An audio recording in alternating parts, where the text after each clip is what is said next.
Hi everyone, this is Simpure Q3-600UV RO system, reverse osmosis filtration system. This system has a lot of perks to it. Not only is the size compact, but it also comes with a UV in it as well to remove any harmful bacteria. The instruction manual is very thorough. It goes through everything step by step on how to connect it, and it's super simple. There's only 3 locations that you're going to connect water to on the system, and that's it. And they're just push-in connectors. Makes it very simple and very streamlined. It measures out at 6 inches wide. We have a standard sink double basin with a disposal, so this will slip in here very nicely. The length on the system is 14 inches, so it will easily fit back into your cabinet. You can actually have it pulled to the front of the cabinet so the door doesn't hit it, but that'll leave you space behind it as well for any plumbing as far as dishwasher, any other piping that you might have back there. So as far as what's included, you have your inlet line, your outlet line, and then your drain. Then you have your saddle valve. That will be connected to the drain line, the red one. You have your incoming water line. That is actually on a swivel, and it has its own valve. And the feed to the RO connects onto this side port here that is valved. Then you also have the outlet, and then the faucet. One thing Simpure always does is make their faucets easy to install. So you just simply put on your trim ring, your bottom washer, and then your bottom nut that you'll be able to screw on by hand. A lot of times you'll need a wrench, but not with the Simpure. At the bottom of the shank on the Simpure, you have a fitting right down here, and you'll just take the easy push-on connector, push that onto your faucet, and then you'll take your 3/8 hose that's concluded and just push it into this fitting, and then that's it. You're connected. One thing you'll have to make sure is that you have a hole for the faucet, and that's going to be on the side of your sink of your choosing. Typically the faucet's going to go on the right hand side because when you open it you're going to pull forward, and to close it you're going to go backwards. Now you may have a hole on the left hand side of your sink, on the left hand side of your faucet rather, and you may want to go ahead and put this forward facing, so you just turn it on like that with the spout coming down. Simpure also sends a sticker, a drill hole sticker, that if you don't have a hole available, you can align this sticker to either your sink or your countertop. Remove this center sticker, and that'll give you a guide for where you're going to be drilling at. Like I said, on our countertop, we have a stone countertop. We already have a pre-drilled 1¼ inch hole for a soap dispenser or for RO faucet. The first step of our installation is going to be the faucet. If you install the RO system under the sink prior, you're not going to have room to get under there to install the faucet. You do need a little bit of room, and you don't want to have that machine in there at the same time. Okay, so we've got the faucet. We're going to put on the trim ring. So on the bottom of the trim ring on the faucet, there is a rubberized steel, and we'll go ahead and utilize that and just go ahead and fit that into location. It is going to move around until you get everything connected and get it tightened up. On the bottom, I'm going to take my retaining nut, I'm going to take my washer, I'm going to fit that up that shank, and I'm going to screw that on and secure the faucet itself. Alright, so we got our faucet in, and it is just a very attractive faucet. So you'll have the on-off position, and then next we're going to take our blue hose, and we're going to take our adapter. This is 3/8 by 1/4, and we're just going to push that on. Now Simpure does put a marking on this, so when you push it in, you want to make sure you go up to that marking just like so. You're going to take the blue retainer clip, the larger one, snap that on there, and that'll be on there, and that'll be nice and secure. You won't have any problems with anything slipping off. Now we have the 1/4 inch one right here. This will actually go to the faucet. So when I push it on, I'll push it up as far as I can go, and then I'll put on the retaining ring. Alright, so for the next step, we want to go ahead and install the feed line. That's going to be the white one, and you're going to need the valve that they include. Now this is an all stainless steel valve. It's a very well built. I actually have a dedicated valve for water systems. So I won't be using this valve, but I'll show you real quick how to use this. So first thing you want to do, because of the rigidity of this, you're going to be wanting to attach this prior to installing the adaptive valve. So we're just going to take the nut off of that. We're going to slip it over the pipe, and then we're going to force it on over the side port. And that can take a little bit of pushing, but you want to make sure you get that all the way in and seated down to where it's actually touching the threads. And then you're going to bring over your nut and you're going to tighten that down. And that's where you're going to need a little pair of pliers. And you're going to tighten that down until you get a lot of tension on it. So you just tighten that down until it stops, and that is secured. That won't come off. So your next step on your adaptive valve, you've got to have a washer that comes with the kit. You'll want to slip that in, and on this you're going to want to attach that to the existing valve. Simpure does include in the kit a couple of adapters if you have a 1/2-inch port on your main water coming in. You want to make sure you get that water shut off prior to disconnecting anything. Make sure it isn't leaking once you shut it off by testing the faucet, making sure that nothing's coming out. Once that's verified, then you can go ahead and attach your adaptive valve. So now that we have our inlet water tubing connected, we have our faucet tubing connected with the faucet, it's time to go ahead and bring the machine up and get the connections made on it.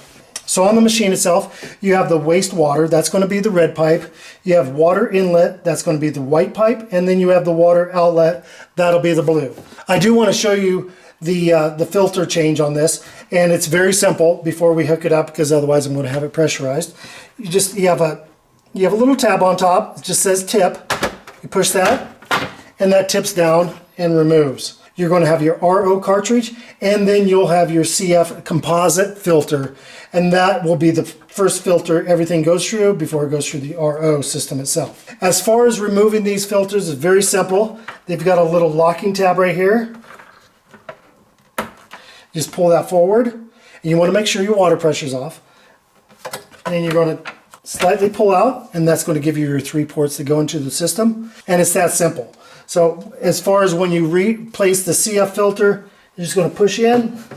Now the side one right here, that does have a lock on it, so when you push it in, it's going to automatically come in. The same thing on the other side. These two need to be popped into the sides of the filter itself to make sure that you can get it secured in, and then you just bring over the clamp, and that's it. Super simple, super fast. It's a great customer-friendly system. So we're going to go ahead and put this back on. We're going to just put it in the hinges down below and then secure it, and that's it. All right, so back to the hookup on the system. I'm going to go ahead and leave all my tubing long. A lot of times, if you put this system in, you want to get to the filters depending on what side it's on. You'll need to access this door. So if you leave some length on your tubing, you're going to be able to move it around. You can actually bring it out around front and replace your filters that way. So to do that, we're going to go ahead and push in, remove the little block that they have on them. They're rubber blocks. We're going to take our water to our faucet, the water outlet, push that in. You got your line right here. Push that in till the line is buried. We're going to take our inlet water, white one, push that all the way down, and there it's buried in. And now I'll go ahead and move to the wastewater and go ahead and get that installed as well. All right, so we've got our red tube, our wastewater tube. We're going to go ahead and insert that. You can see the line on it. Just bring that down to it. And at this point, we're going to take our little blue locking tabs and choose the appropriate size for which one you're on. And we're just going to take that, bring it under the white collar, and just slip that in. And that'll lock it in place. We'll do the red one. And then we'll do our water inlet. Just like that. And we're going to take our power supply, and we're just going to simply plug that into the back of the unit. And now we have our outlet plug that's going to plug into the wall. Do not plug this in until you have the water on and tested. You want this system under water pressure before you end up plugging it in or turning it on at all. All right, so on the transformer, you have 2 tabs on it, and that's to mount this to the wall if you can, and try to make sure that you keep this away from any moisture. You can also just go ahead and bring it around the top of the unit itself and place it on top to keep any moisture away from it. All right, so we're getting down to the last few steps here. This is the drain saddle. It will go over the straight pipe. You don't want to put this on any type of bend at all. You want to make sure you have straight pipe to install this on. So to do this, we need to undo the nuts that are on it. And then we have our drain seal. Our drain seal has a little knockout in the middle. We'll just go ahead and put that to the side, and then that's going to give you the sticker on one side and the seal on the other. We'll take this off, and we're going to install the adhesive side to the drain valve, leaving that hole exposed, just like that. And that's great right there. All right, so now on the drain itself, the pipe, we're going to have to make a hole in there. You can do that with a small drill. Sometimes I'll take a razor blade like I'm going to be doing today, and I'll just grind a hole into it and get it opened up so that it will drain. So I'll show you a real simple way to do that. All right, so when I do these, I always position the nipple that goes for the drain water from the RO system in the upward position. You don't want to put it like this, otherwise you have a possibility of water coming in here or food or whatever and clogging this. So you want to put it in the up position. So I'm going to take my razor knife. It's got a sharp tip on it. And like I said, you can drill this in, but it's not as easy. And then I'm just going to take it. I'm going to just work my knife back and forth. You want to make sure you have a locking blade knife to do this. And then once I cut into the pipe, I'm just going to start drilling it with my razor.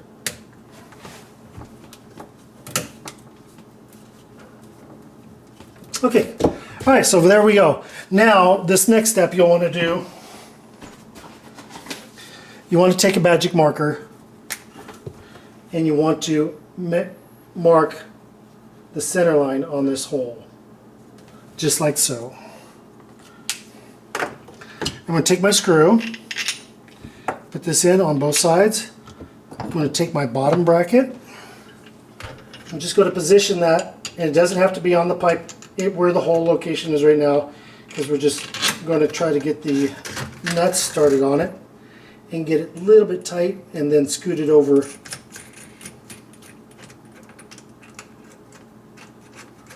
Scoot it over the hole. All right, for this step, once that is done, we're going to bring our drain. I can see the line that's actually lining up with the bolt or the screw, and I'm going to just position these up in the up position. And now that I know that it's there, I'm on center, I'm just going to turn those screws by hand. Now you're going to need a stubby screwdriver.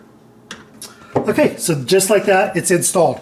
If you want to check, make sure that you are on the hole, you can take a toothpick and bring it down through this. Make sure that the toothpick goes through, and make sure that you do have alignment with the hole that's in the pipe itself. So once this is done, we're going to take our red drain line. I'm going to bring it around the backfill side of my disposal, up and over, try to get a little elevation on it, and then I'm just going to stick it in just like that. It's done.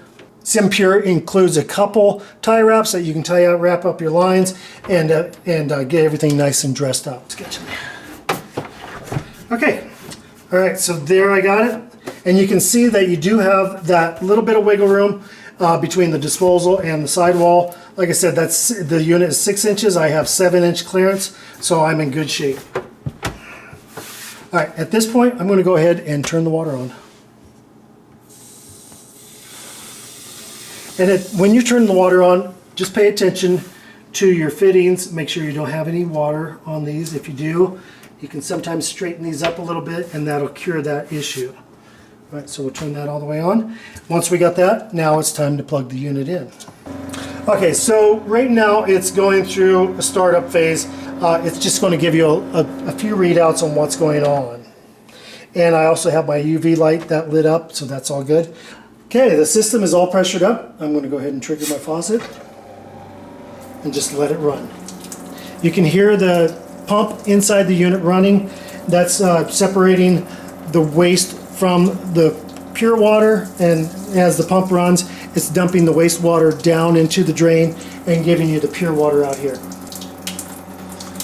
All right, so once we turn the unit on and open the faucet up, we do need to let it run for at least 20 minutes. That'll flush out any impurities that are in the manufacturing of the cartridges and the system itself. Anytime you replace the cartridges, the RO or the CF, you will need to go ahead and flush that again at that time. But this initial flush does need to take place to make sure there's impurities that are taken out of the water itself. Okay, so now that we have it all flushed out and it's ready to go, you will notice every time you turn on the faucet, you'll hear the pump kick on. When you turn it off, it'll run for a few seconds and then it'll shut off. That will mean that the system is pressurized. Every time there's water usage, the pump will kick on and turn off. As far as the control panel on the front of the unit, you're going to have the UV shield right here, you have a reset button, and then you have a RO and CF indicators as well. When it's time to change out the CF cartridge, it will illuminate. When you need to change out the RO cartridge, it will illuminate as well. So anytime that you need to change out cartridges, this machine will let you know. So it's very easy to operate, and it gives you any notice that you need to know when you need to change things. The system is so simple, it just takes all the guesswork out of everything. Okay, so there you have it. This is the Simpure Q3-600UV system. We want to thank Simpure for giving us this system that we could do a review on it and also use it for our home. So again, it's a Simpure system. If you're looking for a great compact RO system that you don't have the large storage tank that you have to try to fit under your sink, this on-demand system would be the fit for you, and I'd highly suggest it. It's made by Simpure, and they always make great products.